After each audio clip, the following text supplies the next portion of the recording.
Hi guys. Hello. I'm Val. And my name is Mandy. And this is We're All Strangers podcast. Navigating life together. And today we're here with a very special guest. Yeah.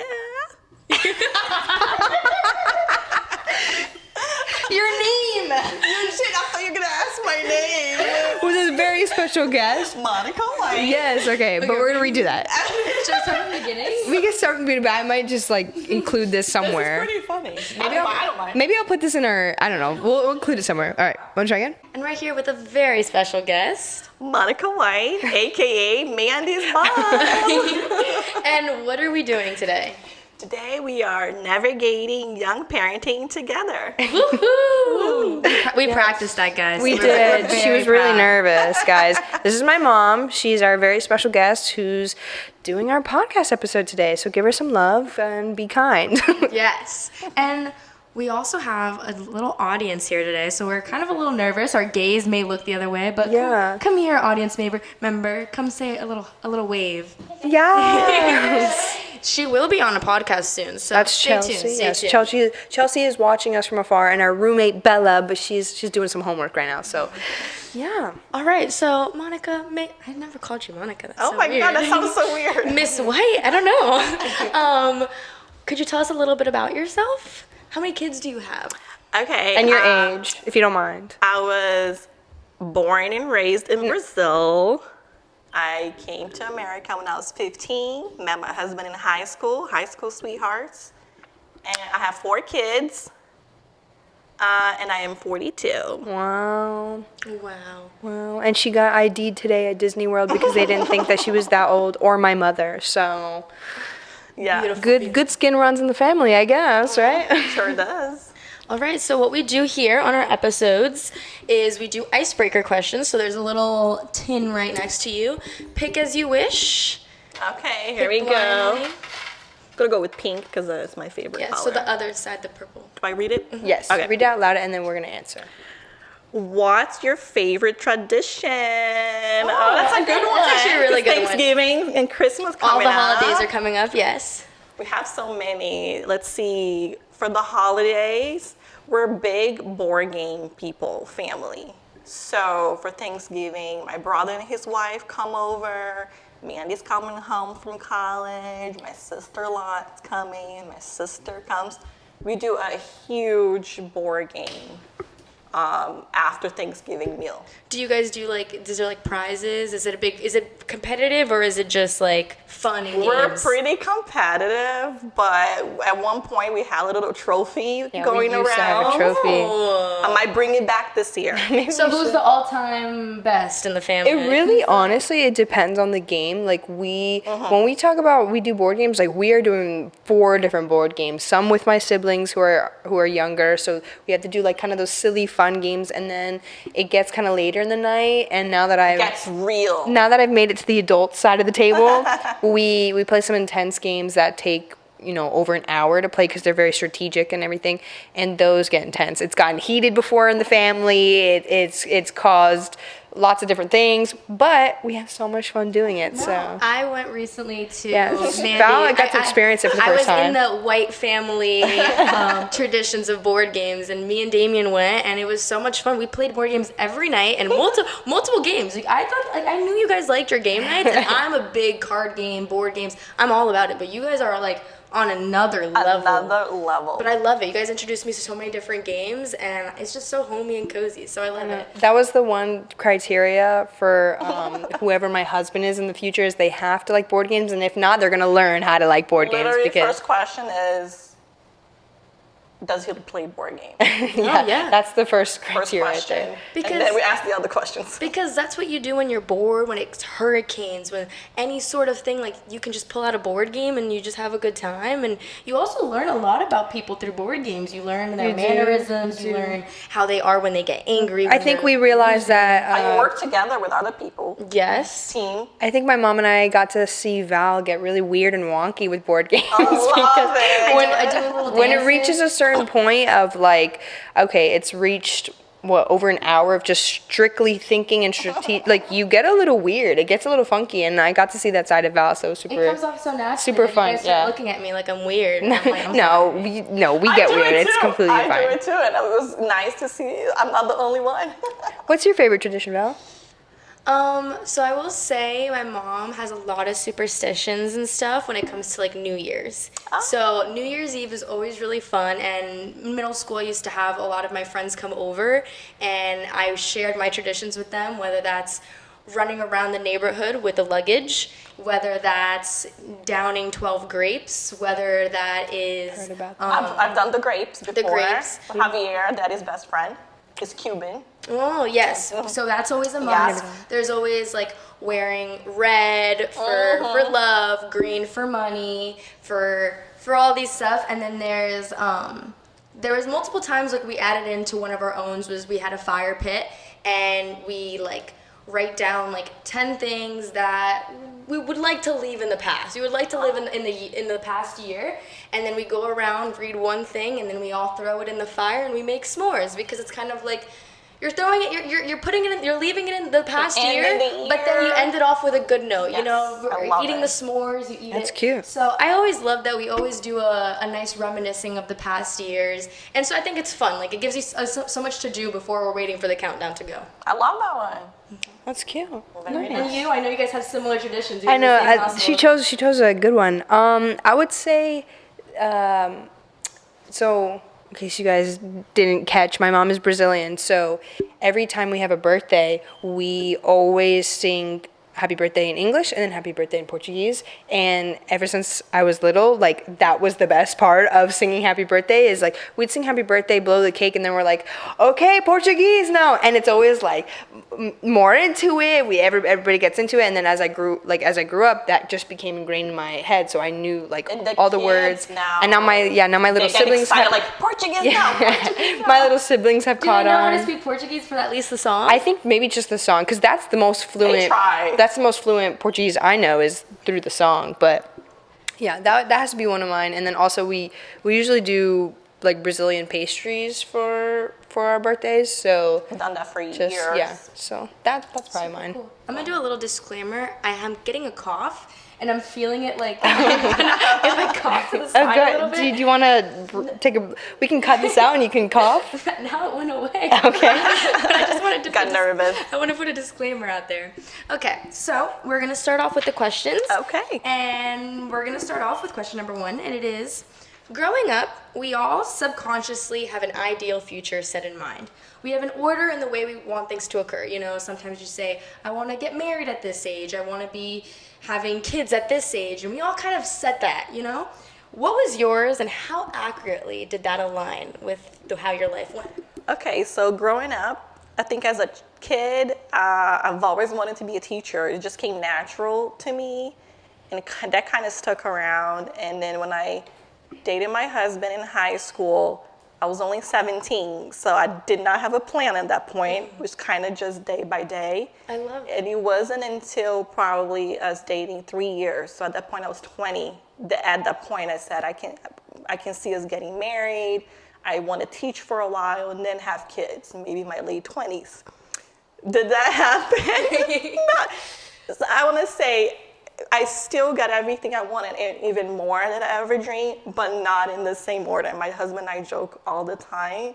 We still got our plan, just out of order.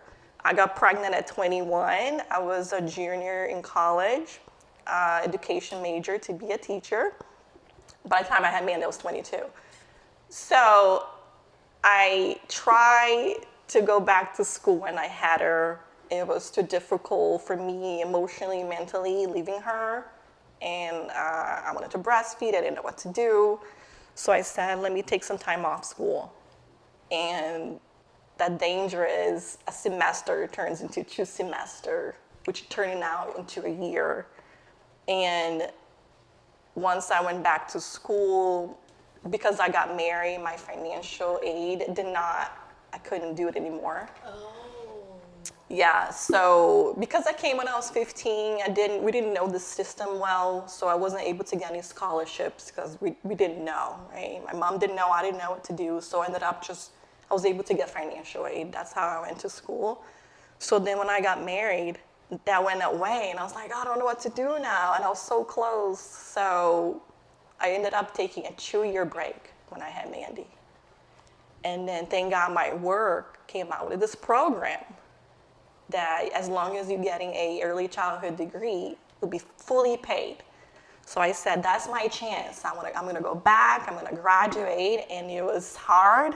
I worked full time. I was raising a child. I had to go to school at night, but You did it. I did it.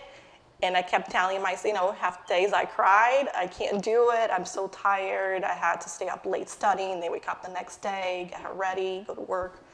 But I had good support. Claudia, Sophia's mom. My best friend Her since best childhood, friend. since we were 2, her mom. Huge help. I met Claudia and Sophia. I was Sophia's teacher in preschool. I don't know if you guys knew this. Aww. Yes. Shout out Sophia. Shout out Claudia, girl. Shout out Sophia and Claudia. I was their 3-year-old, when she was 3, I was her teacher in the school. That's how I met Claudia. And then she was always so supportive of me and my husband. We were young, and she wanted us to do good, have a career and do good financially. So she goes, whatever you need, I got it. So I would leave work, go to her house. She'll have dinner for me and Mandy. It was crazy. And then I'll leave Mandy and I'll go to school for 2-3 hours. Wow. 3 times a week. Wow, that's crazy, and that's really good. At least you said, you saw a future for yourself. You saw the teacher, you saw the kids, you saw the marriage. I mean, you had a high school sweetheart. That's very, very hard to come by. Even crazier, it's the same high school that me and Val went to. Yeah. Yes, full circle here. To see Yeah. Mandy go to Olympic Heights, where my husband and I met. I love that the fact that you guys had your first date in the same spot. Yeah, did you know that? My first date ever, my dad and my mom's first date ever was at Meisner Park, which was this really, just like the number one spot I felt like at the time. Everybody would go there on dates. It's just like, how would you describe it? It's like a little It's like a plaza. Has all like shops, cute little and restaurants, yeah. and they went there on their first date, and they have a little cute picture. And my first date ever with like boyfriend, I don't even know. Remember this guy that I lost my first kiss to, basically. But our first date was at Meisner, and I was like, whoa, this is kind of wonky. And my first kiss was there, so it was kind of funny. I feel like isn't that so surreal for you that you had your very daughter surreal. had the same experience like high school? Like that's just so and interesting. then after that boy, my actual first relationship that I ever got into, that was like 2.5 years long, I met him in computer class, and my parents met in computer class. So there was a lot of mirroring things happening. I was and like, whoa. I was like, oh yeah, and then I was like, I better not have a kid. Was it hard for you to? Did you try to like live up to them? Like I have that high school sweetheart? I think there was dream, definitely expectations of like, I'm gonna be high school sweethearts just like my parents, and not everything is gonna be the same exact path, the same exact line. So when my ex-boyfriend and I did break up at the time, I mean, the first thing I didn't think was, oh my gosh, I'm not following my parents' path, but it definitely did render in my mind like, oh, like that path was just not made for me, that's their story to tell, not mine. And my mom and I talked about it a lot today. We lived completely different college lives. Even in high school, just the way she was, like so quiet and reserved, probably because she moved from Brazil, and the way that I'm just loud, and I did all my school clubs in college. I'm going out, so we're comparing a lot of like. I'm literally experiencing college right now through Mandy, the real college experience. No, honestly, I experienced my college life through Mandy too. So hey, we're on the same boat here. I was gonna take my mom out to line dancing, one of the clubs around here. That's right. And our timing is just not good, so she's gonna come again to Orlando. We're gonna go, but like. Watch out! I'm gonna be line dancing. Everyone watch out. But yeah, I learned to like there's no need for me to compare myself to my mom and my dad, because their story is beautiful and it works for them, and my story is You have your own story that you're going to tell your kids. And it's not like I planned to meet my husband in high school. Yeah. Never in a million years I thought that was going to happen. Your first boyfriend in the United States just ended up being the one. And it's funny because she didn't Wow. even. My mom used to tell me when she, like, before she moved to Brazil, you had a boyfriend, right? I had a boyfriend in She was Brazil. like, I can't move to America. I have my boyfriend back here. And then look what happened. She met my father. Everything happens Shout for out. a reason, guys. Everything happens for a reason. It's funny because, like, the dynamic of this, I feel like I'm in the hot seat right now. I feel like you're kind of interviewing me. It's like, I'm having a family interview right now. I don't really. And my husband and I have always been very honest with Mandy, having her young and how hard it was. Even though we made it through, it was hard. I don't lie to her. It was hard. I'd rather have you do things in order because it's just easier. It's just easier. It's not impossible, but it makes things And I think easier. a lot of people have a misconception because they think young parents, oh, at least you weren't a teenage parent, but you're 20 right now. I You know. and you then when you're actually 20 and when you have friends that are 21, I'm like, I can't imagine them Still having feels kids. young. So it's like, even though you made it past the teenage years, like we're still young. We're still figuring I out know life. now that Like, now that I'm 20 and I put it to perspective, my dad was 20 practically when I was born, and it's weird. It's so weird to think that I could like even think about having a child in my life right now is just not. I can't even think about it. I can't. It's just not in the. It's not in the books right now. At least for my lifeline, and at least the next. I don't know, five years. For 6 me years, to have a daughter who's 20, I can't understand my mother, how she felt when I had it. I understand her worries and what it must have been for her to see me. No, so that is actually the next question. Yeah, so our next question, due to the age that you had me, that was a little weird. Due to the age that you got pregnant, was there any judgment or doubt from the family or even your friends when they found out that you were pregnant? And did you ever question or doubt yourself if you were even ready? So funny enough, like Mandy mentioned, because my lifestyle, I was not partying, I was not clubbing, I was not doing any of that stuff, didn't change in that sense. I didn't have to stop living my life. I was just working, going to school, went out on dates with my then boyfriend. So that didn't change. I think and emotionally and mentally I was ready. Even though I was so young, I was ready. Like I was so excited, you know. I was excited, I was nervous, I don't know what was. So when you read that pregnancy test, you were. It was a flood. You will never forget that moment, right? Can we get the story? Because I don't even know this of how you first, like, your Oh, reaction. okay, let's go into it. Guys, I'm learning so much about my mom through this podcast. It's so fun. I am 20, going my junior year in college. I'm a busy girl. I was going to school full time. 20 I worked or 21? 21. Thank you. Correct me. I forgot Daddy was. I was like, no way, it's 20. Let's slow down. Okay, 21, junior year. So I worked full time and I went to school full time. So pretty busy. And then at night I hang out with Daddy. So full of energy, go. That's always has been me. I lived with my parents still at that time. All of a sudden I started feeling tired. Like I got home, pass out. And I was like, this is not normal. And it happened, maybe I'm getting sick. But it kept happening week after week. I'm like, I think I'm anemic. It was just never crossed my mind that pregnancy could be it. It's just, I don't know why. Because I guess I thought I would be like throwing up everywhere and feeling so sick. But I just felt tired. So it didn't click for me. Yeah. And then I was like, let me get some blood work done. Maybe I'm getting sick. I went in and asked some questions. And of course, how old are you? 21. Are you sexually active? Yes. Are you pregnant? Oh, when's the last time you had your period? And that was the first time that little click. Oh, now that you're asking me, I'm a couple days late. But I was never regular, so it never fazed me if it came a week later because it happens to me. So almost like they knew that girl's pregnant. She's young, she's healthy, she's probably just preggo. So they called me. So it wasn't like I did that home test or anything. I got a phone call the next day. Your pregnancy test came out positive. You're 6 weeks pregnant. And it was just a flood of emotions, like an out-of-body experience almost. Like, is this happening to me? I feel like I'm watching a movie. and the girl just finds out she's pregnant. And then how long did it take for you to tell your husband? Oh, boyfriend. I told him the same day. I drove. He was working at Office Max. Oh my gosh. And I said, I'm pregnant. Just with that face like, this is happening. And his reaction? He was as shocked as I was. And amazingly, we didn't panic. I don't know how. I was more scared to tell my parents. As anybody would, I feel like, definitely. As growing up in a Christian home, you're supposed to save yourself. That's what I was always grew up. That's what I wanted to do.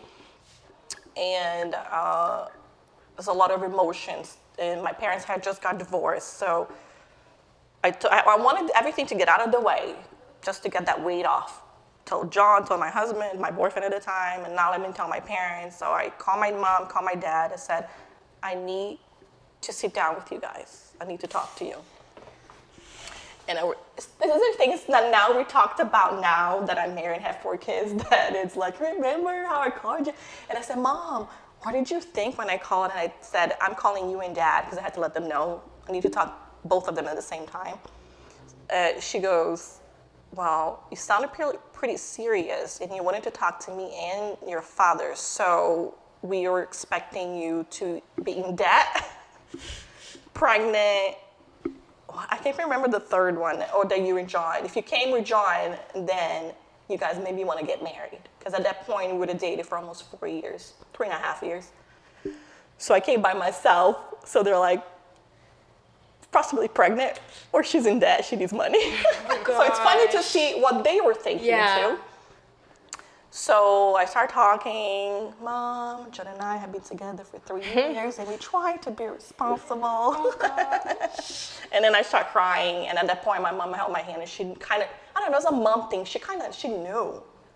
And I said, it's okay, just go ahead and tell me. And I told her, and it's so funny, my dad was so happy, not expecting that at all. I was like, yeah, I'm gonna be a grandpa, I'm so excited. And my mom, I think it's a mom thing, she automatically went into, this is gonna be hard, that's not something I wanna see you go through. It's gonna be tough, but it's gonna be okay. Mm-hmm. So, and that was it. And so then were they supportive through the pregnancy? They're pretty supportive. I think my brother was too young. He was mad at my husband. Blame him for it, which is funny. It's funny to sit there. I think he was only 12. Oh. Yeah, my uncle is very protective of like his sisters. He's the youngest. No, 15. Wait, that's so cute. He's the youngest of my mom and. I'm the middle child. Yeah, and then my aunt. And I have an older sister. Her reaction is the funniest, I think. She was about to graduate college, and I told her, and she literally said, I can't deal with this. I have finals tomorrow. I can't. And I was like, I really laugh now to see what everybody was going through as I'm telling them this. You know, Grandma Linda, my husband's mom, started crying of happiness. Like, I never expected this reactions from people. She was so happy too. Yeah, I think my uncle was just the only one who was like, what? You got my sister pregnant? Like, because he's still very protective of me, and like he is very with you too. Like, yeah. Honestly, like he's always been the one who's like, when you bring a boy home, if he gets past me, he's the one. He's like, I'm like, not only daddy, he's gonna have to go through your boyfriend. He's also have to go to your my uncle's your like uncle. The next level. So but I know he means a lot of care and love, because I grew up being very close to him too. So I think like he was very protective in that sense. But he was very protective over you too. He was. So, we just kind of started life. We got a little tiny apartment. I'm talking about tiny. I'm talking about tiny, tiny little apartment in Deerfield Beach. How soon after? Right after I told everyone, and we decided to get married. Now, my mom sat down with my husband and said, they had a talk, and she said to him, I don't want you to marry my daughter just because she's pregnant. Don't do that. She has me, she has her family, she has support. And thank God, he was like, no, thank you for not forcing me to do this. I want to. This was always the plan, to do it later when we have our jobs and everything, careers, but I want to marry her. So actually he took me to, I don't know if I told you, that he took me to the beach that day and proposed. Oh. It's very cute. So, and I thought, you don't have to do this if you don't want to. Like, I get it. I'm 2 years older than my husband too, so it doesn't seem like a lot now that we're older, but when you're that young, 2 years seems such a gap. Yeah. Because I was 21, he was only 19. Oh my God, younger than you, Mandy. Wow. By the time we had her, he was 20, I was 22, but that's for Oh, guys yeah. special. And guys mature, I'm sorry, but they mature a little later than Yeah. we do. But, and it was such a surreal moment to have a little family. I had this little apartment. It was a 2-bedroom, 1 bath with the tiniest kitchen and a living room. I don't think Mandy remembers that apartment, do you? No. And I was happy as can be. I was happy. It's like my little family. This is it. I love that. This is so emotional. Feels like she's talking about a different story. Didn't realize that was me. Yes, yes. So, to end that happy note, what were some of the most challenging things? I know you talked a little bit about it, but what was some of the most challenging things about being a young parent? And now that you've had other children, is there anything you wish you would have done differently with Mandy? Loved by Mandy White. Now that we're older, it's really cool to hang out. But I do wish, and we talk about her all the time, that we have waited, be more responsible. I think it would have been easier to go through school, have a career. So going back to the other question, actually, mentally, emotionally, I think I was ready. Obviously, we were not ready financially. That was the hardest because, I worked at a preschool teacher. My husband worked at Office Max. And his grandpa gave him the best advice. He said, you need insurance because you're having a child. Find a job that will give you health insurance. Best advice ever. So my husband was able to get a job at Best Buy at the Geek Squad. You guys ever see those cars? Yes. So my husband's always been glued to My the dad computer. drove one of those. Yeah, and got free car. So I grew up getting picked up in At a a Geek Geek Squad car Squad. from school in a Geek Squad car. Wait, that's so cute. It was awesome. So that was a great advice because we got health insurance. So by the time I had Mandy, we had all that taken care of. And just, it was hard because of everything thrown at you at once. You got to quickly mature because now you got to figure it out. Insurance this, insurance I think you that. definitely grow up fast. You have to grow up fast because you had to figure all that. Now we have bills. I was living with my parents. I didn't have much to worry about. I was paying for my own car insurance. That was it. But now I had to figure it out. Food. I have to figure it out. Regular bills that we had now. So that was hard. Honestly, I've been saying this for years. I'm an early childhood major, right? I took this class at FAU, some behavior class, and that gave me so many tools how to raise a child. And I think I used that a lot with Mandy, right? And I always said to myself, this should be mandatory for anyone that wants to be a parent. It was so helpful. Aww. Like I think about sometimes starting like a parenting one-on-one. You should. Right? What do you guys think about that? Would you take that class, like in the future? Oh, when you yeah, have a 100%. kid? I think with social media and everything online right now, there's a good way to put yourself out there. Because you it can start helped me, and I can small. say it helped me. I use those tools I'm sure to there's raise. so many women out there that could use that. Now, people, even though everything works out, don't be going out there not having babies. Yes, we do not promote. We're not promoting. We're just saying that it is doable. It's not the end of the world if it happens. Not the end of the world. You can do this. Is it hard? Yes. Going back to the question that I did, that's this one part. So because I was the closer of finishing school, finally went back to school, right? When Claudia was helping me babysitting and everybody really helped. I had my brother babysat us sometime, my mom babysat us sometime. I think everybody that I could get my hands on was helping so I can go to school.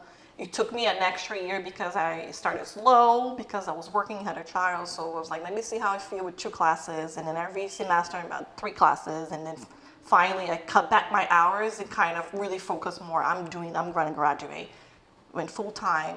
So it took me an extra 3 years to get my degree from the time I went back. So then Daddy kept going, and then he got into a good company, Citrix, that really changed our lives financially through a professor who told him. Look, connections. And connections, guys. And then Citrix then paid for his school, so he went for computer science. And then as my husband is researching, he realizes some jobs require computer engineering. Some jobs require a computer science degree. He went and got both. Oh. It was very difficult. Lots of late nights. I felt like a single mom for the next 2 years because he was working full time and going to school full time. It was rough. He has missed birthday parties. This is a period I do remember. That was a tough period, but I knew it would be good for us. You have to think ahead. This is going to be good for us. Remember those? I remember that. Daddy has missed so many things because I have to study. I have to. This is my time to study. Which again, like I don't know if I understood it at that young age or what, but like I don't remember, like the fact that I don't still think about that phase of my life just shows that it didn't affect me. But I do remember, like I used to play softball, so I would have softball games and be like, it was always are you coming to my game? And he's like, no, I can't. Yeah. And like, you know, I don't know. I was always there. I have to say, I have to brag about this about myself because I am that one mom. I have made to every single softball game, basketball game, shout out, my children's dance recitals. I'm there. I felt like that's something important. Even if it's just if it's only one parent. I know my husband sometimes couldn't do it. I'm there. So I thought that was important. Go, Mom. Respect. So I'm saying. Wait. Deserves the claps.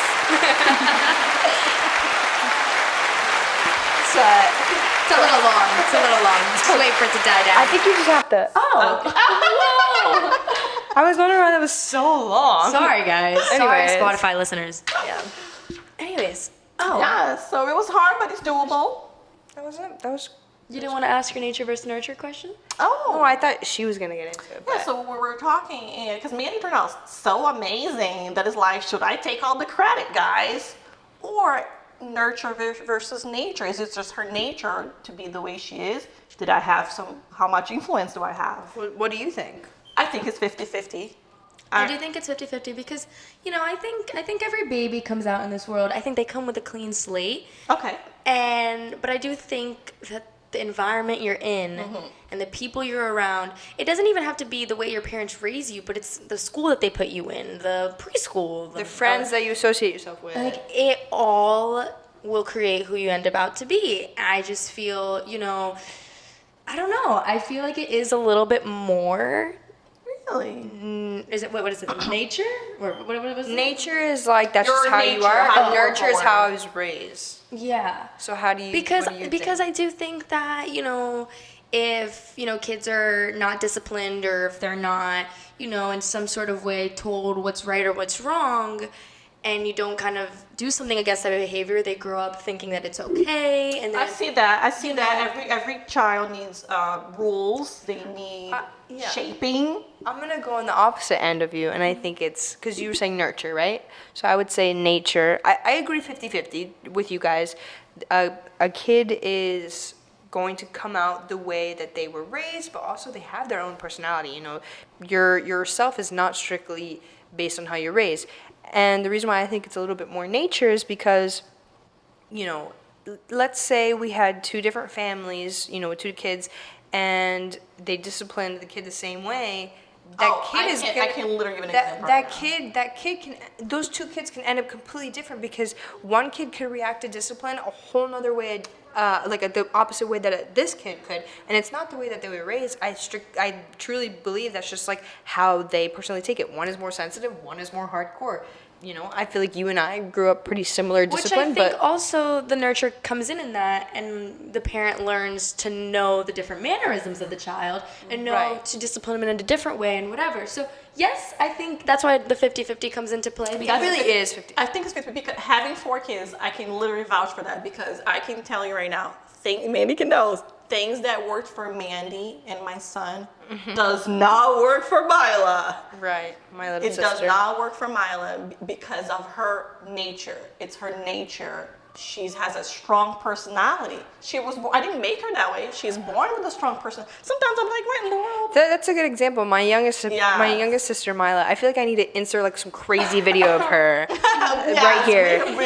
She's crazy little girl. Yeah, I'm more sensitive to like angry adults. Like I can't have a teacher raising their voice at me. I can't have a parent. So is your brother's the same So is my little brother. So when I used to get in trouble when I was younger, they'd raise their voice at me.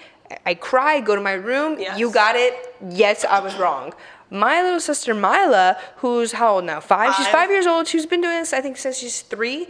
My dad raises his voice at her just like he did with me. She screams back at him. She's like, no. She plays this little chasing game. He'll try to grab her to put her in timeout. She runs and then starts laughing. Like, I don't know who she thinks she is, but I'm watching this and I'm scared for her. Yeah, all 3, even Milena too. Daddy talks to them. They're all like, oh, this is serious. We gotta listen. Mila is like, This is a game. this is what? Yeah, and we were pretty much raised the same way. This is when I said, this is definitely 50-50 because I'm doing exactly the same thing, but it's not working. So this is when the nurture come also. I need to change the way I deal with you because she's different. I have to figure out your personality and what works with you. Yes. So we have to constantly, if you have more than one kid, you know what I'm talking about, you gotta shift the way you discipline them, for sure. Yes. Okay. I like it. I like it. So we agreed on the 50-50. 50-50. definitely So 50-50 the winner. now I'm going to retrace back, a couple steps. Yes. So with Mandy, you were a preschool teacher. Yes. You had your career, you were working on it. Now, with your kids now, I know you decided to kind of take a step back from teaching and you are a stay-at-home mom. Yes. So, moms will be judged whether they're working all day or if they're home all day with their kids. And regardless of it, being a stay-at-home mom is a full-time job. But in our era I was talking with Miss about Mandy, glass ceiling breaking. I don't know if you know what that is. Can you explain that? I'll go. I told Val, I was like, my mom's not gonna know what this is because I don't even know what that means. And Val's like, she'll know. Well, I think glass ceiling breaking basically means like there's this idea that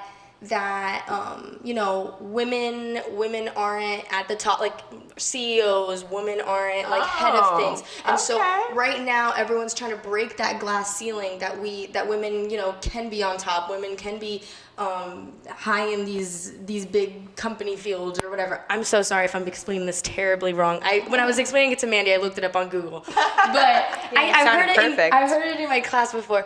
But basically just like the work is life culture as well. So we're kind of in that era right now. We're trying to break the stereotypes.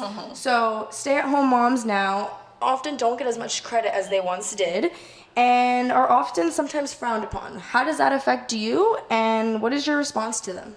So I think from someone who has done both, I worked when I had a kid and now I'm a stay-home mom. Both are hard. Nobody should be judging anyone. Basically, do what works for your family. That's why I say I don't care what is working for you, then you do it. For us, we felt that, so I stopped working when I had my son. So he's 11, so it's been 11 years. I've been at home now. And being a teacher, as much as I love teaching, it does not bring money, okay? If you're a teacher, you do it because you love it. You don't do it to become rich. You don't do it for the money. You do it because you love it.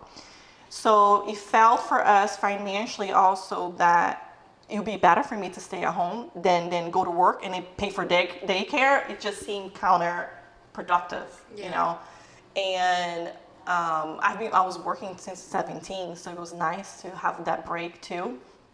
So I was excited, and it was a whole new world because I never made friends with Mandy's group because the gap was so big from the other mommies that I never made a group for her, right? Except for Claudia. She's still my best friend now. But yeah, I never had a group. I just realized that I think it was the gap. But then when I was able to stay at home, I was able to go to Mommy and Me. I did a very like your typical Mommy and Me thing, right? It. I went to the Mommy and Me. I went to the library. I went to the park, and I made with all the moms that stay-at-home moms, and I made an amazing group of friends that we're still friends to this day. You love Alicia. Yeah. Nana, Alicia will definitely be watching this. I'm gonna tell her. I did a shout out. You gotta watch it. Lou, we're still close friends. So I have no regrets doing that because I made, going through that. And I was like, I don't know what to do. I've always worked. What do I do with myself? So I had to navigate through that. It's not as easy. And then guilt, I kept myself busy on purpose to see I'm cleaning, I'm doing this. And then So that part, but it worked for us because my husband says I don't have to worry about picking up the kids, dropping off the kids. Not, he's helping too, but it just worked for our family, I think, better than if I have to work. And I like how you say that, because I think every family has their things going for them, and I think it really depends. If people don't want to be stay-at-home moms, they don't have to be a stay-at-home mom. Don't do it. Sure, but I mean, hey, it sounds kind of nice to me sometimes. But yeah, I do agree. Every family has their own thing going for them. Some families can't. Some families have to have both partners working.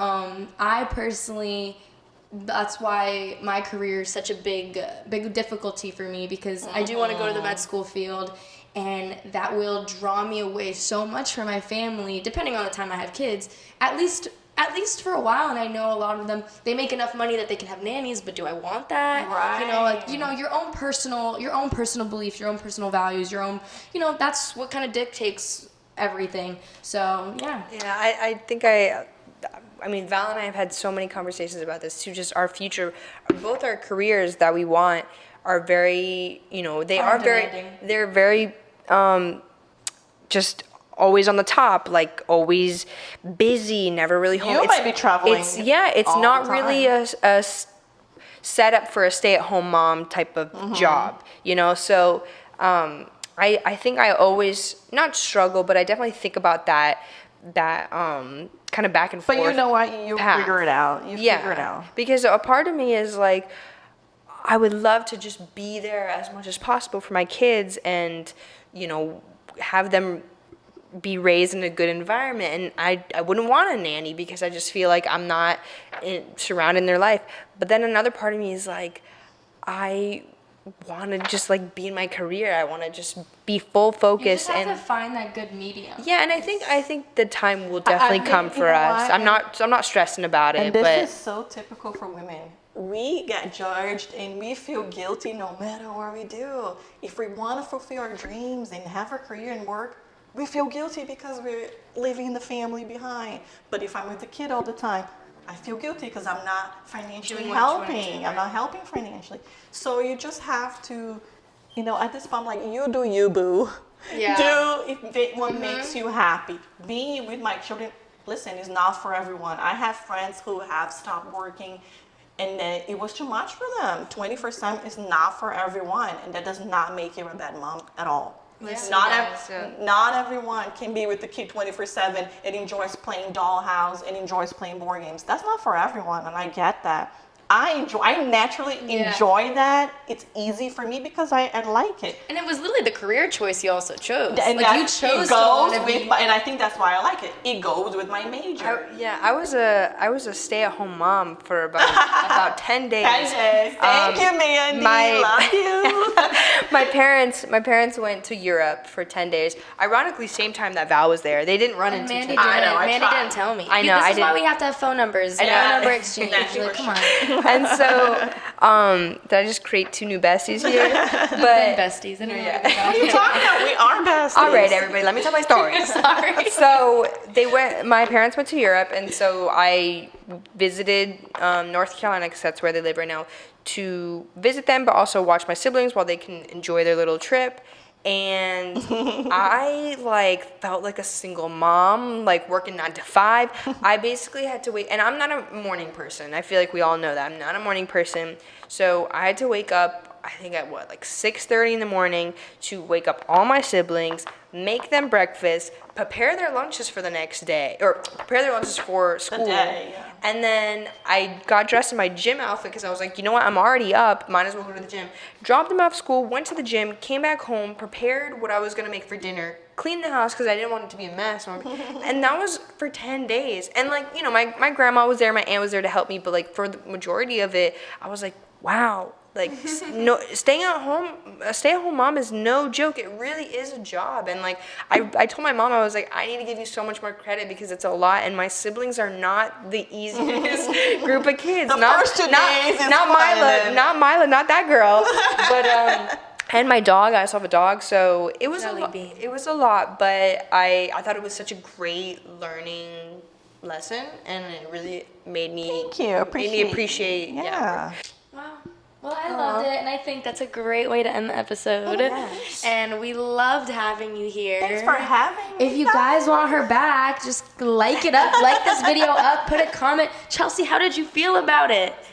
She loved it. She sat through this whole thing, guys. She's a great one. Yeah. Not that you guys really heard her. I hope you guys definitely She's did hear. literally sitting here watching this podcast live. So. No, yes. But anyways, thank you so much for coming on. Thank you, girls. Don't forget to like and subscribe. Tell them to subscribe. Subscribe. Or follow our Spotify if you haven't already.